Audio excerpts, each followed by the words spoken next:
Good morning, everyone, and welcome to another episode of Beth Bell Live. I'm so happy to have you here. I have been literally around the world and super excited to be back in the homeland of the United States, and lots of adventures took place, opened my heart in so many ways. And I am in Palm Desert today. So I've got a live studio audience here with me, which I'm excited about. And I know I have all of you at home on live with me on YouTube and Facebook. So welcome. Get your questions ready. I'm excited to be answering them today, and you can put them in the comments. Now, if you are watching on replay, you can also put them in the comments, and I will answer them next week. So don't worry about that. Or you can go to bethbell.me/question and submit your question that way. It's a little bit more private, but either way is fine. So I'm excited to dive right in. We've got a lot of pre-submitted questions, and hopefully we'll have a whole plethora of questions that come in live and from our studio audience. All right, so the first question today is what you do when a person's actions don't match their words. I've been spending every day with a gentleman, and we made plans for the future. Then all of a sudden, he said everything is too much and he needs space. It makes me want to close my heart. I want to overcome this pattern and open my heart, but how? Well, I think there's always a good lesson in this. It never feels good when we feel like we're on this, or at least I'm feeling the energy is that you're on this trajectory with this person and you're building some plans for the future, and then the person pulls away. And I think honestly, it's very, very normal that this happens. It doesn't feel nice when it happens, but it's normal because when we dive in and we really start opening our hearts and we start opening our life and we start opening, dare I say, fantasies about someone else and about what we think we're going to build with them, it can create a lot of question marks and insecurities, and it can make someone feel like, wow, I don't know, maybe I'm not ready, especially for men. And I'm not trying to say that, that it's a negative thing, but I think there's some general things that come through in men versus women in being open with our hearts. Oftentimes women come into a relationship a little bit more open, not always, but when we do this, we have more capacity to keep expanding, keep opening, keep going deeper. Whereas sometimes, a man will say, whoa, I have to stop this. I have to just sit with where I'm at. It's going too fast, because they're very logical and they like to have things happen in a linear fashion, and they like to have some sense of control. Now, look, this can happen for women as well. So it doesn't mean that it's just men. Our own triggers will always come up in relationships, especially in the beginning, because we're navigating, we're trying to understand them. We're trying to understand ourselves in the relationship with them. So there's a lot that comes up here. Now, when you say that their actions aren't consistent with their words, I think I would dive a little bit deeper into, the specifics of that. Because if we just sort of go with our heart and we go, oh, my heart hurts and my heart's closed, and I'm not making light of that. I'm saying that if we can just anchor into what was it that they actually said that now that they're not doing? Is there something very specific? Is it that you were going to go on a trip together later, or you were going to meet up somewhere, and now they're saying they don't want to do that? Or they're saying that I'm making some of this up because I don't know exactly the specifics about this situation. So if you're on with me live, please provide some clarification. It's really helpful. But I think that what's happening is that they're just needing to take that step back. And so get into the details of like, well, what is it that is inconsistent? Now, if it's something that is really anchored in like morals, ethics, values, something that is really based in integrity, I think there's a lot more weight that we want to start to put onto this situation. If it's just, that they're backing off, let them back off. And let them have their time. Let them do their thing. Let them feel into themselves and communicate. Just because they've said this doesn't mean that they're not ready to communicate in a day from now or in a week from now or whenever. But keep the communication lines open and keep your heart open. Keep your heart open to the possibilities of what is the lesson that this person is bringing forward for me. That it's not just about, that their actions are inconsistent, which they may be. Again, assuming that it's not something that's really based in integrity, then I think you've got a lot to work with. And the beginning of relationships are always fun in this way because there's so much that comes through, in our hearts and in our programming and in our memory about, what's happened in past relationships. So hang in there. I would stick with it and do your very best to communicate. And if they shut down, please don't shut your heart, because that's not going to get you anywhere. Keep your heart open, keep your mind open, and keep asking questions and just see where they're at. And if they're not in a place where they can talk about it, it's okay. You can still work and process through what the lesson is for you. All right. If you'd like more information on that, or you want to schedule a private session, I'm happy to have you sign up. We can go deeper into the details very specific to you. Okay. So we've got another question coming in live. Hi, I'm here with my mom. Hi. Her question is, I'm 80 years old and was married to my husband for 50 years until he passed 10 years ago. I would like to meet someone now. And is it too late for me to find love? Oh my goodness. It's never too late to find love. And first of all, my sincere, condolences about, losing a loved one, because having so many years with someone is such a special thing. And you've built so many memories together. And so I think sometimes that can feel like a deterrent, because you don't want to lose that relationship, and you don't have to lose any relationships in the past to move forward into opening your heart and finding love. Now, at 80, I just don't believe that there's a difference in 80 versus 20 when it comes to love. I think that it's a lot about the mental thought constructs sometimes. I know those are kind of a big long string of words, but it's the thought constructs that often stop us from thinking that we're lovable, or that we'll find someone who's available to share love with. And I think what's also coming to mind is, think about love as an energy. Let's take the lens off of thinking like everything has to be romantic love. Because when we feel love as an energy, we're able to experience it within our body. So you can experience love with, I have Miss Lily, my dog.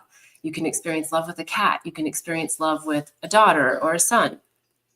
And when we feel and anchor into that feeling of what love feels like, that keeps our heart open, and it keeps our eyes sparkling in a way that attracts other people into our life. And so I think sometimes we get really focused on, I want to, and I'm not saying this is you, but we get really focused on, I want to find someone. I want to find this romantic partner that fits all these fantasies that I have. And again, I feel like that's more for the collective.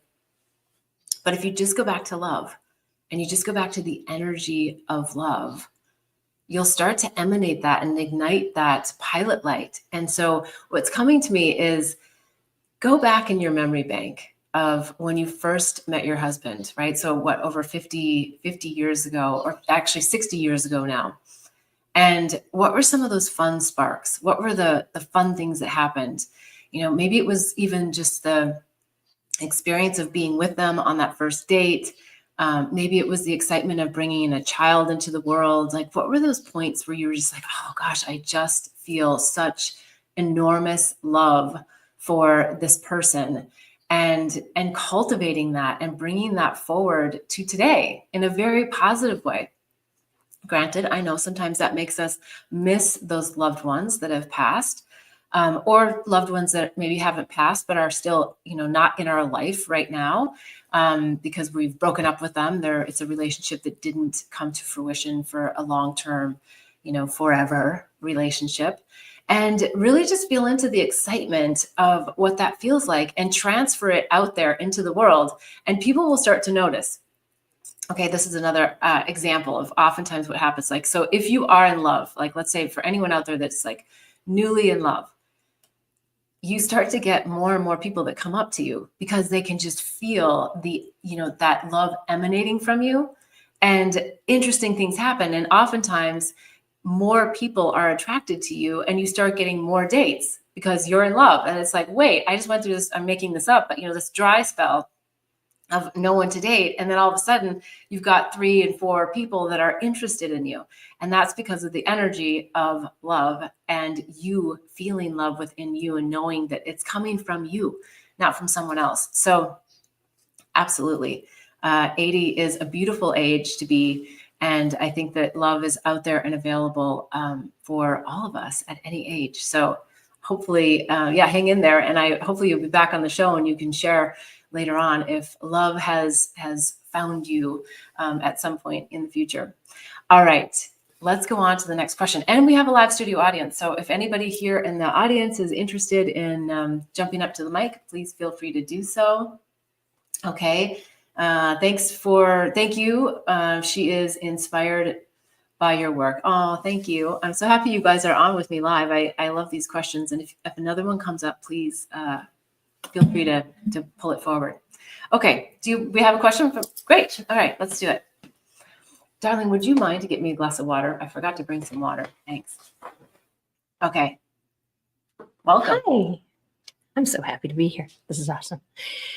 I have a question actually related to the last question.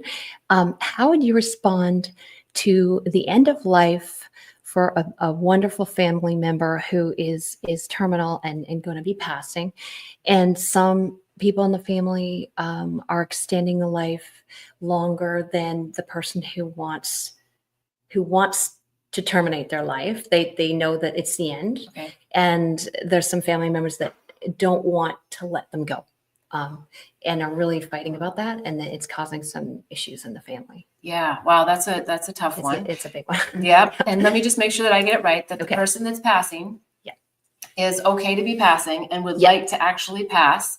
Yes. But there's family members that are holding them back from this and prolonging their life. Right. That's okay. So I think what comes to mind is that we have soul contracts with everybody in our life. And Oh, okay. so there's these soul contracts that this is what's supposed to be happening right now in the family unit.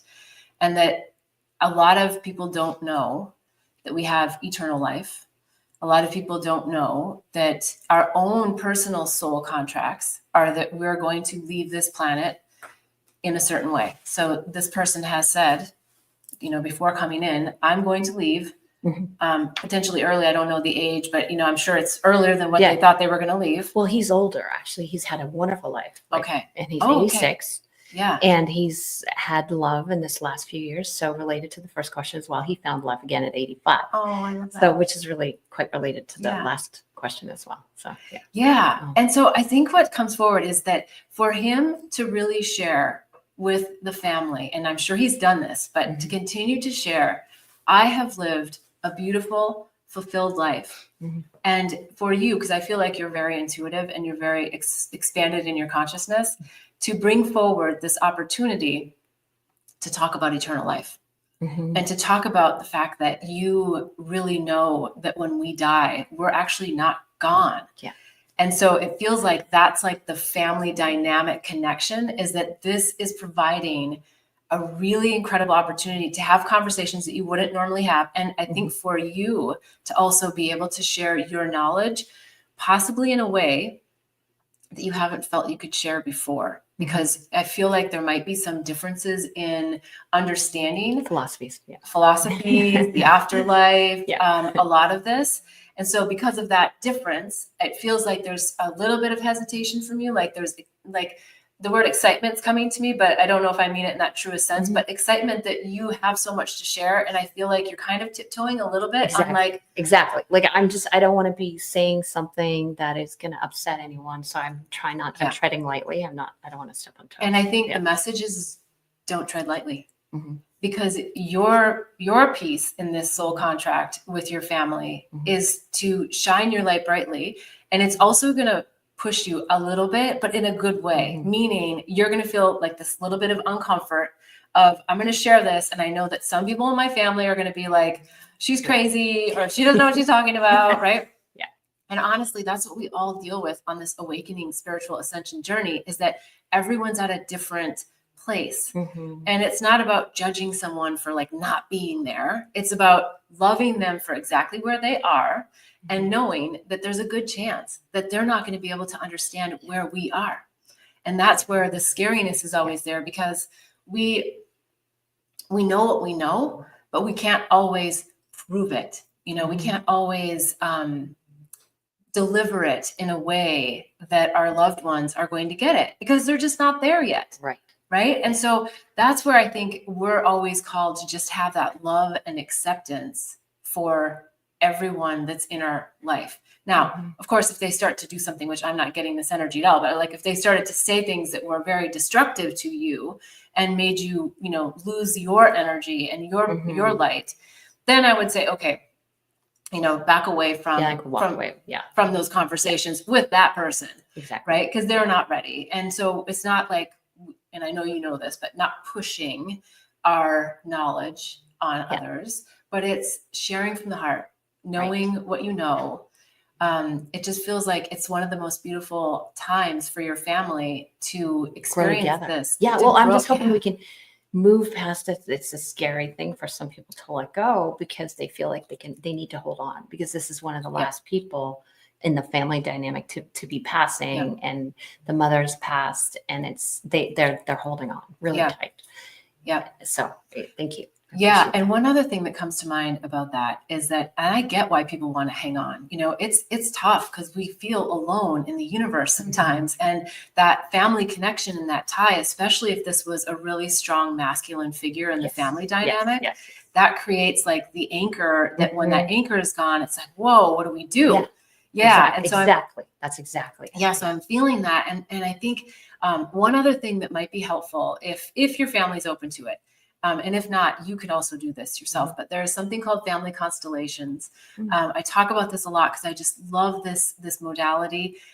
There's people that I can recommend that can do it virtually, so you don't have to be in person, but it helps to bring forward the family dynamic and the energy of like all the contracts, but also all the programming. So I feel like this is, again, it's an opportunity for your family to either grab on to understanding eternal life in a different way through a very difficult situation, or they might just, close up. And that's okay. And that's not your responsibility. And I know you know that too, that it's, you're going to let them do their journey, but I feel like, that you're called to really help them. And so I think, what's coming forward for me to share with you is just go for it. Yeah. Go for it. Be open, right? Share what you know, be open, and be ready for some criticism.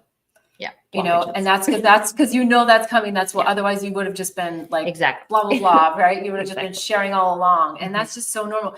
And I think it's also, it feels like it's preparation for you for something you're going to be doing that's much bigger out there in the world, like you being challenged by your family. Because when we get challenged by the people we love the most, those are the juiciest nuggets for our ascension and our growth. Because because we want their, not that we need their approval, but we want their support. And so I think this is going to help you with whatever's coming next in your journey, on a probably a like, not that something is bigger or smaller, but I just mean like out there in the world, to where you've run up against like the biggest hurdle, and then the other hurdles aren't going to feel as challenging or as high, because you've done it. You've kind of broken through and spoke your truth. Perfect. Well, wonderful. Thank you. Yay. Okay, great. Okay. Okay, I've got some comments here. That is exactly what is happening to me. I am deeply in love, and yet there are a few women who are seriously pursuing me now.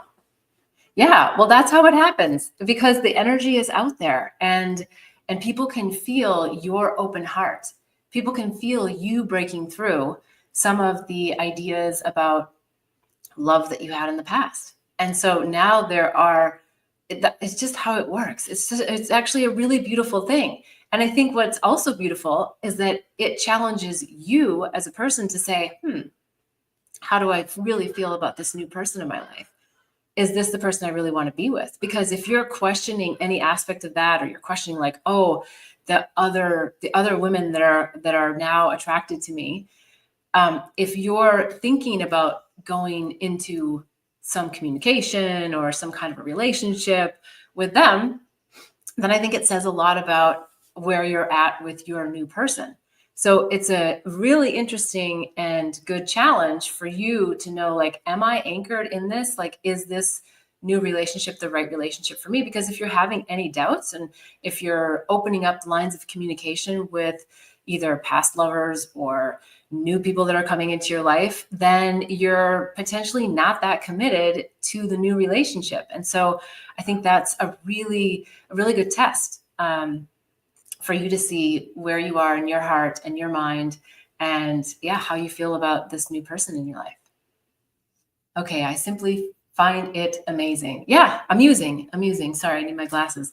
Amusing. Yeah, I think stay in the energy of just observation and to see what's happening out there in the world. And another thing that comes to say about this example is, whatever is happening for us internally ends up showing up in our external world. So there's that fun balance of watching like what's happening outside of us to understand more about what's actually going on in our inner worlds. So maybe that gives a little bit something more for you to noodle around with in your mind. Okay, there's another question here. After being married for 26 years, how do you know what? I gotta find my glasses. I'm so sorry. After being married for 26 years, how do I, the husband, get my wife to desire me, show me affection? I miss that from her. Okay, this is a great question. I think one that many people have a challenge with, because oftentimes, we get in that initial love stage, we build our life stage, we go through a lot of trials and tribulations throughout our life. And then we're like, wait, where's the love? And I don't know if you have children, but sometimes, once the children are gone, that also changes the dynamic of the relationship. And we've spent a lot, I'm saying this more collectively because I don't know if this is your situation, but we spent a lot of time on the children and the family unit. And we lost sort of that connection with our spouse from the romantic standpoint, because we got sometimes just a little too logistical on things. And so bringing back that desire, I'm going to answer it two different ways. I think one way I'm going to say is to go back to that core love that you have with your wife and really explore, like, where can I take my own pilot light and my deep love for her, and how can I help show her that, communicate that to her? It might be in words, it might be in actions. How can I accelerate that for me? Because then the focus stays on you, not on like, what can I do to get her to desire me? It's like, no, what can I do to show her my desire and to, like, really just open my heart to her? And sometimes it's basic stuff. It's like, honey, I realize that, and I'm making this up because I don't know your exact situation, and I'm happy if you want to, write more details here. But, I remember when we first started dating and I used to do X, Y, or Z for you. And I realized that I'm not doing that anymore. And I'd love to just do that again. Or maybe you just do it, right? Something that you did before that now you're able to bring back into the fold. Or maybe like there was a special place that you went, and just go back to those special places. Rekindle that fire. Because what happens over time, and this is sort of like the second part and the second way that I'll answer the question, is over time in all relationships, whether they're romantic or they're with children or with friends, human nature is we build a dossier sort of against other people. And I don't mean that with like any malice whatsoever. I mean that you find all these things that you want to judge them for. I don't like this, or I don't like that, or you did this to me. And, women are notorious for this. I'm sorry, but it is oftentimes very much a female thing, that we have a photographic memory of anything that our man has ever done to us that upset us. And it's really hard for men to like come out from underneath that, because they don't remember any of it. They're like, what are you talking about, like 20 years ago or 10 years ago? Again, I'm not saying that that's has to be for you specifically, but I think that it's just sort of how it is oftentimes, because women are in our feeling place a lot of the times. And so we just have that cellular memory about some of these things. So that dossier might be there with your wife. And if you're willing to dive back into some of that, I think you're going to find that if she feels heard about her feelings, and if you can find a place to listen without getting too emotionally charged about it and feeling like she's coming after you for something, and you just listen and you go, oh gosh, honey, I just had no idea that when that happened, it made you feel that way. Or, that you felt that way for so many years. That can just dismantle a dossier in like lickety split, like super fast. But a lot of times men don't want to open that dossier because they don't want to say, oh, you were right. And again, I'm not saying that's for you. I think that's more for the collective. But you don't have to say right or wrong. When someone feels a certain way, it's not about saying you should feel that way or you shouldn't feel that way, or that makes sense that you feel that way, or it doesn't make sense. No, when someone tells you that they feel a certain way, you just feel into how they feel. And you say, I'm hearing that you feel so sad, or you feel so disappointed, or, and reiterating what they're feeling. And when women feel that from their men, that the men just, oh, you just are acknowledging my feelings, it changes everything in the dynamic. Because men are very logical oftentimes, and they have a solution that will work. Most times their solutions, they do work, but women don't want the solution until they feel heard. So that's coming to me to share as far as like having that desire come back. I think if you really start to acknowledge her for her emotional sense, her intellect, for, the little things like the way she moves and, the reasons that you love her, and bring that back. Because sometimes we just get so much into routine that we numb ourselves from just, loving people for the little things that they do, they say, and how they are, and sharing that with them and telling that more. And the basics of hugging more, kissing more, touching more, and letting that lead into that stronger, deeper connection. I think, and again, this may not be for you specifically, it might be more for the collective, but I think, sometimes women just don't want to go, if you're in this situation, they don't want to just go right to like the intimacy. Like they're like, no, I don't want to have sex with you. Again, I'm not saying that's specific to you, but because they have all this stuff, they're like, I don't want to go there. And so you kind of have to get into that whole like building up and that, foreplay aspect of building and rebuilding that connection between you. So hopefully that's helpful. If you're still on live with me, I would love to hear if there's anything additional that I could add for you, or if that's helpful.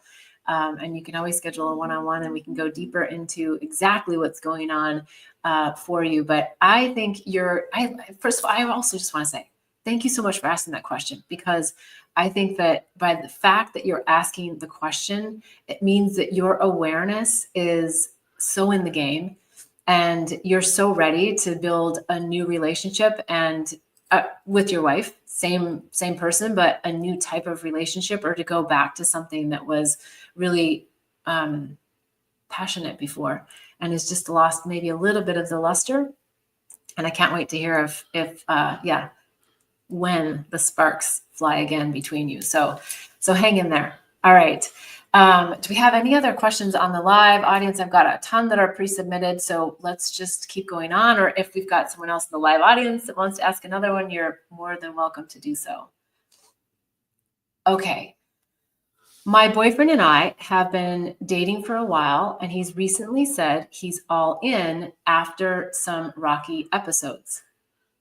When he left to go on a weekend trip with his daughter, we were great.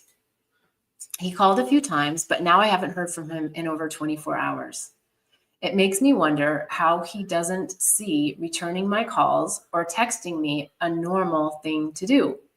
Should I be worried?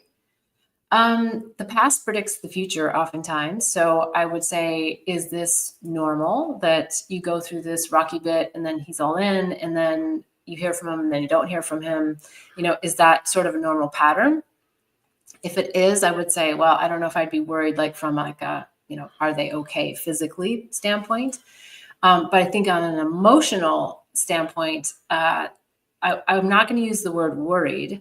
I think that you need to be using your discernment and your communication skills to make sure that you are communicating what it is that you need. So when you do get back in connection and contact, I think it's having that, I don't like to say like sit down conversation, but I'm saying that because it's a presence conversation. It's not like a gloss it over on the phone. It's like a eye to eye. Like, hey, when you didn't reach out to me for 24 hours after, we just had this really incredible connection and we said we were all in, it put me back in that rocky place. And I really want to move forward with you. But when you don't communicate, or when you don't, whatever that fill in the blank is, it doesn't make me feel like you are really committed. It doesn't make me feel like you're really wanting to be in this relationship with me at this level. And so that brings me to the second thing is find out, like, what does, being all in actually mean to them versus you? Because it may be totally different. They might think that they're all in, and all in means that they communicate with you twice a week. I'm just making that up. But oftentimes we don't have similar ideas about, what all in actually means. And so I think have that real present conversation where you're sitting in front of each other and you're talking about, what does that look like? What are my needs? What are his needs? And then where are there some disparities, and how can you come to perhaps a level of compromise? And the word compromise sounds a little bit harsh, but I just mean like, if you want to hear from someone in less than 24 hours, and it's just, you feel like that's a genuine request, not out of control and not out of like, I have to hear from you, but just like, I want to hear from you. I want to know you're okay.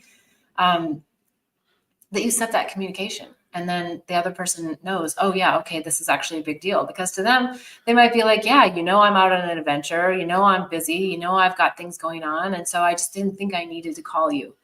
I didn't think I needed to text you. I didn't think I needed to check in with you, right? It might be like that basic and that innocent. So that's why I think really getting clear on like, what does all in mean? What are your needs in relationship? And it doesn't mean that you're needy. I think some people have like a real desire to be in communication and to be, living a very partnered life.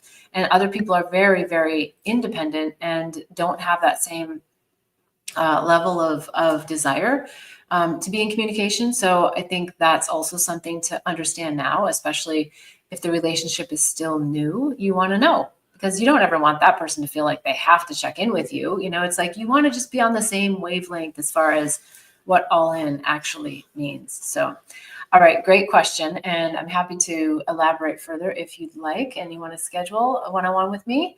All right, let's see here. I've got some other pre-submitted. Anyone else in the live studio audience want to jump in with a? Okay, so should I jump to this other one first, or? Okay. All right.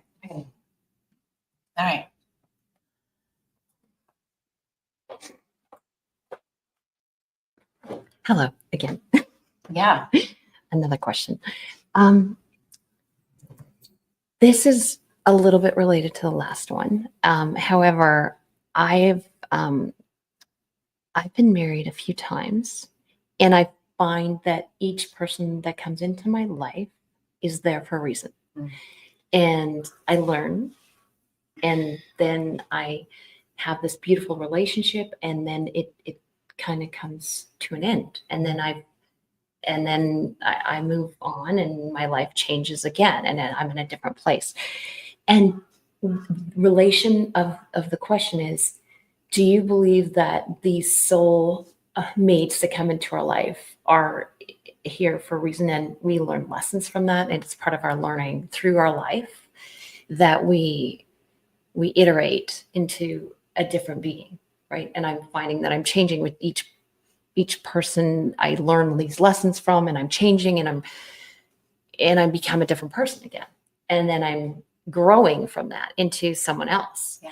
and I've just, I've just been through a kidney transplant and I have a new life. And so now I've changed from that and I'm meeting more other people who are more aligned in how I'm seeing my life paradigm going.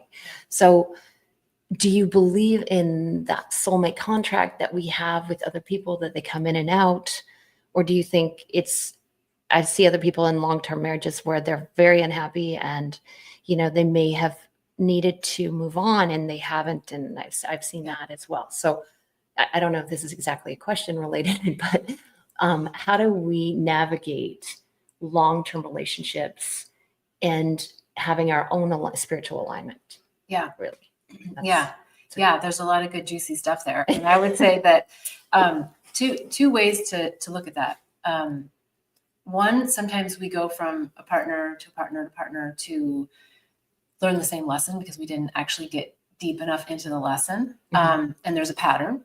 And the second, I would say, and I feel like this is more for you, is that each person did help you grow exponentially and that you did get the lesson. And there might be some residual and some threads of like things that are still patterns. That's usually the case. But as long as we're recognizing, oh, okay, here's my pattern, here's my thread, and here's what I'm learning. Here's what's catapulting me.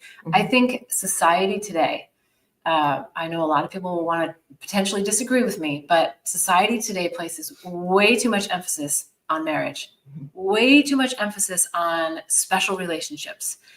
Okay, when we're in a relationship, I believe that they can be incredibly special, but it's always going to be about the growth, always going to be about the growth that we have. And a lot of times what happens is we get into a relationship and we grow and we grow and we grow. And sometimes the disparity in the growth of the two people is very different, which is still okay. But when one person is completely resistant, and I'm not saying this is exactly for you right at this moment, but completely resistant to growing, then they start holding you back. You're like, I want to expand and grow. And they're like, no, I'm going to hold you back, because they don't want you to grow and expand, not because they're trying to be mean, but because they're losing touch with you. They don't understand you as much. But on the flip side, sometimes they're not growing or they're growing much slower, but they're totally fine holding the anchor. And they're like, oh yeah, I'm here. I don't get a lot of you and I don't know what the hell you're talking about, but I'm here for you and I'm going to be here for you in our relationship. And you can still blossom and expand and grow. And those are beautiful relationships too, because I think more rare, it's moving in a different direction now, but it's more rare that both people are expanding, growing, blossoming, in their consciousness all at the same time. And it's just like on and on and on, blissful and beautiful, and blah, right? Yeah. It's like, it would be a beautiful world in some ways if that happened, but it's nice because sometimes having like a real grounded man who's like here in this 3D reality, right? They're like, they get it. They get like how this world works, and we get it. And we get how this world works, and yet we're expanding. So I feel like for you that you've already got that. You kind of asked the question stating that you're growing from each relationship, and each life event is giving you so much. New perspective. Yeah, new perspectives, new ways of thinking. Because a lot of times we don't understand concepts until we know the concepts. And we do that through life experience, right? Like, so you can read about love, and I'm just trying to make an example for all of the listeners. You can read about love. You can read in love novels. I remember when I was a teenager, I would go on this whole series. I don't know. I think it was Harkins. Gosh, I don't know.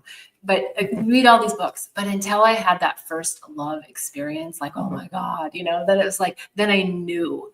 So I think that's what life is all about, is that until we know, we don't know. We think we know. We intellectually know something, but then we have the experience. So I feel like you're very experience orientated, and you really relish in those experiences, and not everybody does. Some people cherish comfort, stability, and nothing to change as like their thing. And those can be sometimes the rubs, in relationship, but I still think that we can bring to those people who are just really resistant to change. And again, I'm not saying that's for you right now, but whoever those people are, in our lives that are resistant to change, sometimes we can just dance circles around them and we help them energetically change because they want to. We can't change anyone, but because we're showing them a different experience. Yeah. We're swirling our light so that they can feel it, even though they don't understand it. And so those are sometimes really fun. But again, if it's at a point where you're ever feeling like you're getting pulled back, then that's something. And you can still go down that path. Like, I feel like I'm still going down this spiritual journey and learning with every new person that I meet, and all the amazing experiences and new life. But yet I'm still me, still growing and expanding. So it's really and I think communication, right? Communicating and kind of in a link back to the other question is communicating with an open heart about what's happening for you and not closing your heart when they're not willing to see you or they challenge you for who you're evolving into. That you continue to communicate and say, yeah, I've changed my perspective on that. Yeah, I think differently about that. And that for a lot of people, no matter what kind of relationship we have with them, is hard because they don't want you to change, because it means then maybe they have to look at how they view the world or how they experience the world. And it's because they're in their own patterns. And sometimes those patterns are comfort. And sometimes those patterns are just sheer misery. And they're so addicted to the misery that they don't know how to get out. And when you get out of the misery, they feel very threatened. Or martyrdom. Like, this is I'm just saying, it could be a martyrdom issue where they force themselves into it. And that's, why are you choosing that path? Like, that's really the question, but you don't have to. Right. Yeah. And that's also where, the real tough decisions come. Like, where are we in this relationship? And it can be friends, right? Like, sometimes we have to separate from friends. It's not like we say, I don't want to be friends with you anymore. No, sometimes it's just like, okay, I'm just going to make a conscious effort to just protect my own energy system. And I'm not going to engage in that conversation. I'm not going to try to share my thoughts, even though I know I could help them, even though I know that, right? Because we're not here to heal anyone. We're only here to heal ourselves and to know our own wholeness that we innately have as our birthright. And when we anchor into that, and we continue to anchor into that, and we continue to know that, and we don't let people spin us around, that's where the light just gets brighter and brighter and brighter. And I feel like what I'm being shown is this point where we kind of reach, where finally we just go, I don't give a flying fuck what you think. But from all good places, like from love, like, I don't care if you tell me that I am crazier than crazy. It's like, I know what I know, and I know you don't know it yet, and that's totally fine. And I'm not going to judge you for it. But I'm also, if it's at a place where like they're impacting you negatively, then you go, and I'm not going to spend time with you, or I'm not going to live with you, or I'm not going to be married to you, or, whatever that is. Because we're all here to grow. And a lot of people choose not to. And a lot of people choose to, and that's their role. And you've called them in, whoever they are. Like, we call in every single character. I talk a lot about that in my book, Angels, Herpes, and Psychedelics, where I talk about all the characters that came in my life, and especially the chapter on sleeping with the devil. It's like, no way would I consciously bring that person into my life, but I did.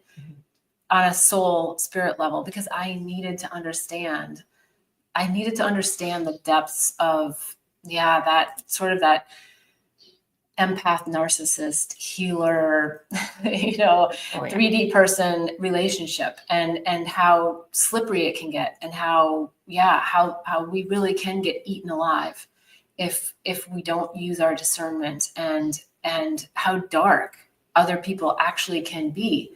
But that's the role that they chose to play, and we've chosen to have them in our life so we can learn, the dark and the light. I mean, it's a much deeper concept than how I'm explaining it right now, but there's good reasons. I don't even like the word good, but there's spiritual reasons and growth reasons why we call these characters in. So a little bit of a digression there, but I think it's relevant to just like really seeing those characters, even the tough ones, as even our devils They're are there for a our reason. angels, right? Yeah. Yes. Yeah. Yes. Yes. Thank Thank you. you. I love that. Okay. And I thank you for the little hearts and the love. All right. So, okay. This one's interesting because it's kind of tied. I love how there's always a theme. This one ties into the question that was just asked. I've done a lot of work on my spiritual journey. I had a conversation with my significant other about psychics. He thinks it's all rubbish and says that what I'm saying doesn't make any sense. Any advice on how to navigate this? I think a lot of this was answered in the previous question, but I want to just touch on this because psychic mediums, everybody is psychic. It's not exactly a special skill because we all have it innately within us. But where it feels special is that some people have activated it and have activated it through either their own spiritual journey and really working to unravel all of the thought constructs that keep them here in this dimension. And some of them just wake up and that's just who they are. Something happens to them experientially. They have maybe a relative or someone who's helped them accentuate those gifts. So there's lots of different ways that people sort of become psychic, but it's usually because they start to have a level of acceptance to accept that there is so much more that we don't see happening out there. And psychics are very much just reading our screen. They're reading our energetic field. That's what I'm doing, right? As someone asks me a question, I'm channeling from my higher self, from their higher self, their screen, their information, information that helps us here. Because when we're on this frequency, it's just, it can be really heavy, and it doesn't always, we can't always pop into the greater knowledge, the intuition that we have, because we have all of these ideas that are trapping us in how we're seeing something. And so when it comes to psychics, I think what's really important is that it's not like you go to a psychic and then you believe everything the psychic says. That's not my thing. You go to a psychic because you're not able to intuit something on your own. You're like, I just know I'm not getting something. There's something in particular that I just feel like I want guidance on. What they say to you doesn't mean like you do that. What they say to you is more about, how does that make me feel? When you said that, I'm pretending, I felt this way in my body. I felt a complete resistance. Like that's not true for me. Or, oh yeah, that makes some sense. Because when a psychic is reading your screen, your movie, if you will, they're reading it through their lens of experience as well, because they're still human. And so there are sometimes glitches. There's the way that they see something and they interpret it might be a little bit different than how your screen is actually presenting it. So I always want to bring that power back to the person who's asking for the reading to say that resonates for me or that doesn't. And if nothing resonates for you, and I always recommend recording, listen to it a month later, listen to it a week later. Just stay open, especially to the things that you had the most resistance about. Stay open to those ideas and see what happens, see what comes, see who comes into your life, see who says what to you. It could be a complete stranger, and it could be like incredibly validating to something that came through in a reading that you had resistance to. So have fun with it. It doesn't have to be this heavy conversation of like, you believe or you don't believe. It's like, just flow with it and be in the fun and the magic that there is so much information out there that's available to us that we just don't know, because we haven't tapped into it, because we haven't done the work to actually open ourselves to it. Okay. All right. I think we're just down to the hour here. I'm just checking the live messages. Hello. Thanks for the messages. I'm so glad you guys are on with me live each week at 11:11 on Sundays. I answer questions related to relationships, whether it's family, work, romance, and I intuit information to help you really learn the lessons from relationships, especially heartbreak, because heartbreak heals. So I so much appreciate you being here with me live. If you want to submit a question for next week's show, you can put it in the comments, or you can go over to bethbell.me/question. There's so many more resources at bethbell.me. We've got the Awakening and Healing Handbook. We've got the Psychedelics Resource Guide, the Herpes Handbook. You can always sign up for a one-on-one session if you want to go deeper. And there's also spiritual advising that I do on a monthly basis. So I would love for you to check out my website, bethbell.me. If you liked anything today, please give us a thumbs up, subscribe, hit the bell, and you'll know each week when I go live at 11:11 on Sundays. Until then, wishing you much bliss and love on the journey. Namaste. We're supposed to climb.